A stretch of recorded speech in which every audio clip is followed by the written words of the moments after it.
You know BYD, right? The undisputed king of electric vehicles.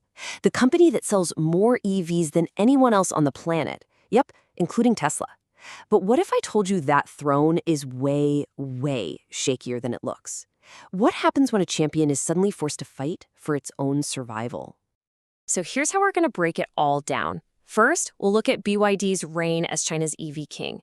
Then we'll dive into the serious trouble that's brewing right in their backyard. We'll see how that crisis is forcing them into a massive global gamble, a plan spearheaded by one incredible executive, Stella Li. We'll explore the brand new battles this is creating around the world, and finally, we'll ask the big question: what does the road ahead really look like for them? Okay, so first things first. Section 1. China's undisputed EV king. This is really the story of how a company that started out making batteries for old-school Nokia phones somehow became the biggest EV producer on the entire planet. It's kind of wild. And to really get a sense of just how huge their success has been, you gotta put them side by side with their most famous rival. So over the last 5 years, BYD's stock, it shot up by almost 4 times.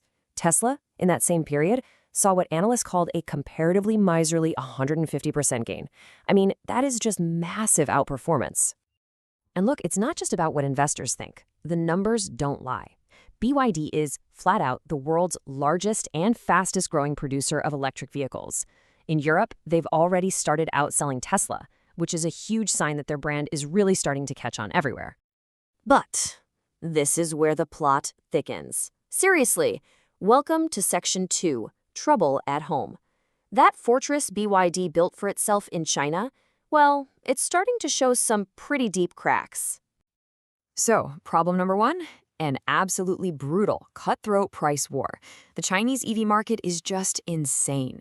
There are over 120 car makers all fighting for a piece of the pie. It's become a total battleground. Companies are just slashing prices left and right, and BYD, being the biggest, was right in the middle of it. But that fight has come at a very steep cost. Things got so out of hand, so crazy, that the Chinese government itself had to step in. Officials in Beijing started cracking down on what they called ruthless industry practices and aggressive discounting, basically telling companies like BYD, hey, you need to cool it. And you better believe this stuff hits the bottom line. The pressure has been immense. We're talking about BYD seeing its first quarterly profit drop in over 3 years. Their profit margin took a hit. They even missed the analyst forecast for the first time in ages. And on top of all that, regulators made them pay their suppliers way faster, cutting the time they had in half, which really put a squeeze on their cash. And if you need one single stat to show you just how serious this is, here it is. In September, for the first time in 19 months, BYD's monthly sales actually went down. A growth streak that lasted for nearly 2 years just stopped. The engine has officially stalled in their home market.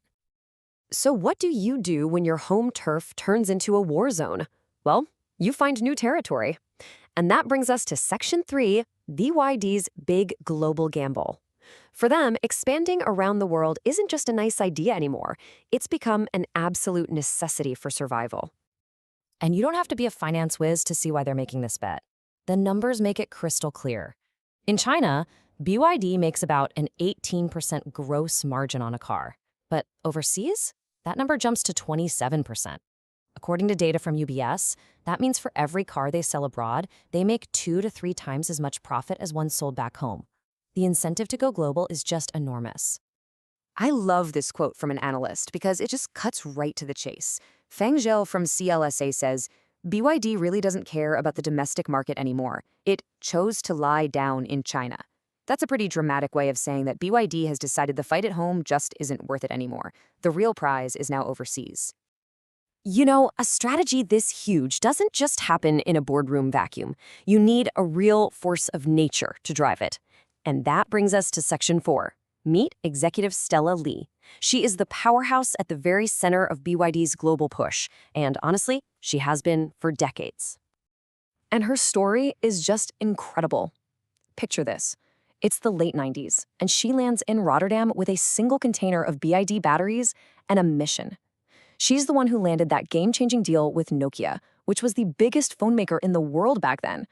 As she puts it, I opened the door and moved BYD to another level. She's been the engine behind their international business ever since. People who work with her call her relentless and relentlessly optimistic. She's so hands-on that one person close to her said the whole global expansion is really just the Stella show. And her goal is just astronomical, 10 million car sales a year, with half of them, 5 million cars, coming from outside of China. She's personally flying all over the globe, meeting with everyone from presidents and prime ministers to the owners of small-town car dealerships to make it happen. But okay, going global isn't as simple as just showing up and selling cars. This gamble is anything but a sure thing. Let's get to Section 5, New Markets, New Battles. Winning abroad means fighting a really tough war on two very different fronts. So on one side, you've got the Western markets. Here, the big challenge is politics. The US has basically banned BYD imports, and the EU is threatening higher tariffs. They're building walls of protectionism. Then, on the other side, you have Japan, one of the hardest, most brand-loyal car markets in the world to crack, where foreign brands are almost invisible. It's a whole other beast. And if you want a taste of Stella Lee's no-nonsense style, just listen to what she said when the UK created a new EV subsidy that was pretty clearly designed to block Chinese-made cars. Her response was one word. She called the policy stupid. Now, their plan for Japan is fascinating. To get it, you need to know about something called a key car. They're these tiny, boxy, super efficient mini cars, and they are unbelievably popular there. They make up about 40% of the entire Japanese car market. It's a segment totally dominated by Japanese brands, and BYD is planning to launch a full-on assault with its own electric key car. And this is just wild. When BYD announced they were coming, bloggers in Japan compared it to the arrival of the black ships. Now, that's a reference to the 1850s, when American warships showed up and used their superior tech to force a closed-off Japan to open up to the world. The fact that they're using that analogy tells you just how big of a shock this is inside Japan. And this chart, wow, it just perfectly visualizes the mountain they're trying to climb. Foreign car brands, all of them combined, make up less than 6% of the market in Japan. Over 94% of cars sold there are from local giants like Toyota and Honda. Japanese consumers are fiercely loyal, and BYD is trying to do something almost no foreign company has ever pulled off. All right, so that brings everything together for our final section. What's the road ahead? Can the king actually win these incredibly difficult battles abroad to save its kingdom from the chaos back home? So here's the crazy situation BYD is in. They became this global giant by totally dominating their home market in China. But now that home market is so crowded and chaotic that it's no longer enough to fuel their growth. Their future profits now depend almost completely on winning these tough fights overseas, against both political walls and super intense local competition. The whole company is betting its future on this incredibly high-risk, high-reward global gamble. So I'll leave you with this thought. BYD clearly has the technology, they have the scale, and they definitely have the ambition. But in a world that seems to be putting up new trade walls every single day, can the unstoppable drive of one single executive really be enough to turn a Chinese champion into a true, undisputed global titan?